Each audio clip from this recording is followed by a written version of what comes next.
بسم الله الرحمن الرحيم إذا جاء نصر الله والفتح ورأيت الناس يدخلون في دين الله أفواجا فسبح بحمد ربك واستغفره إنه كان توابا والسلام عليكم ورحمة الله وبركاته.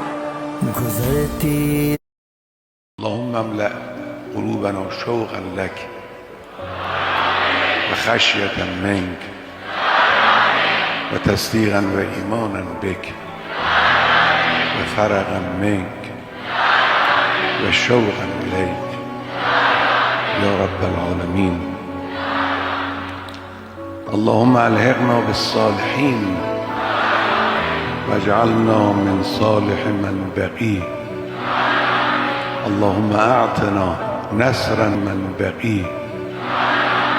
اللهم أعطنا نصرا في دينك وقوة في عبادتك وفهما في خلقك وكفلين من رحمتك. اللهم بيض وجوهنا بنورك واجعل رغبتنا فيما عندك وتوفنا في سبيلك على ملتك وملة رسولك.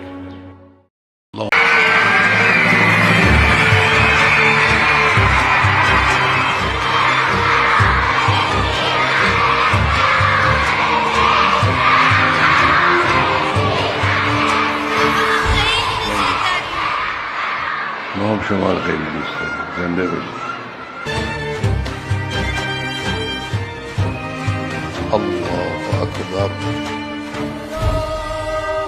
بسم الله الرحمن الرحیم.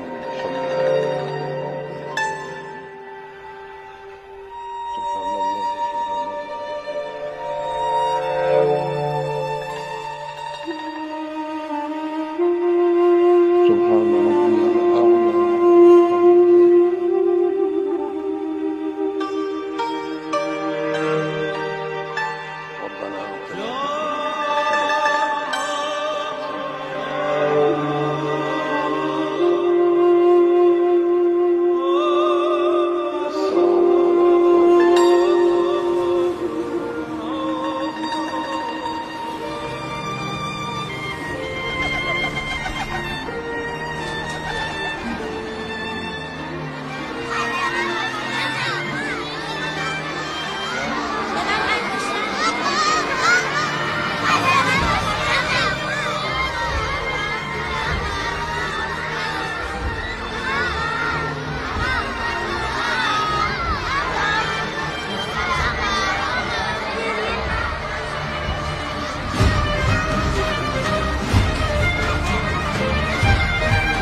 امام حسین علیه السلام فرمود مثلی لا یبایع یزید، کسی مثل من با کسی مثل یزید بیعت نمیکنه. ملت ایران در واقع میگن مثل ما، ملتی با این فرهنگ، با این سابقه، با این معارف عالی به سردمدارانی مثل افراد فاسدی که امروز بر سر کارند در آمریکا بیعت نخواهد کرد.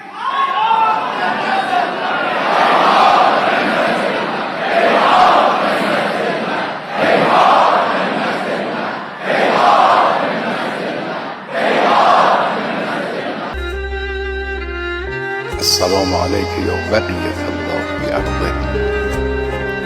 السلام عليك يا بقية الله في أرضه.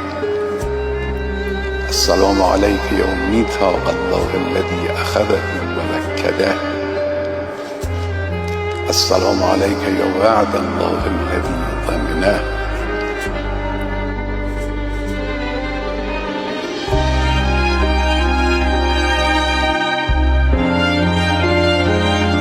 يا أبا عبد الله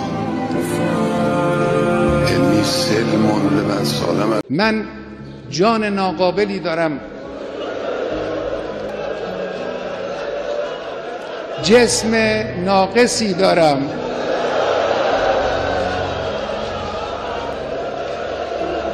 اندک آبرویی هم دارم که این را هم خود شما به ما دادید. همه اینها رو من کف دست گرفتم، در راه این انقلاب و در راه اسلام فدا خواهم کرد. من شهید بشم. شما اول بزرگ بشید، انشالله قدرتون بلند بشه، درس بخونید و عالم بشین و انشالله برای اسلام مفید باشید. یه 80-90 سالم عمر کنید بعدم شهید بشید. یا الله یا الله یا الله یا الله یا الله یا الله یا الله یا الله یا الله یا الله یا رحمان یا رحیم یا مقلب القلوب ثبت قلوبنا علی دینک. پروردگارا ما را در راه خودت ثابت قدم بدار. پروردگارا نصرت خودت را در امت مسلمان نازل کن. پروردگارا فتنه انگیزان در دنیای اسلام را خوار و زبون و رسوا و مفتضح بفرما. روی لبها نور و قدر و کوثر و طاها، ذکر نورانی عاشقها، تسبیحات حضرت زهرا. الله اکبر، این همه جلال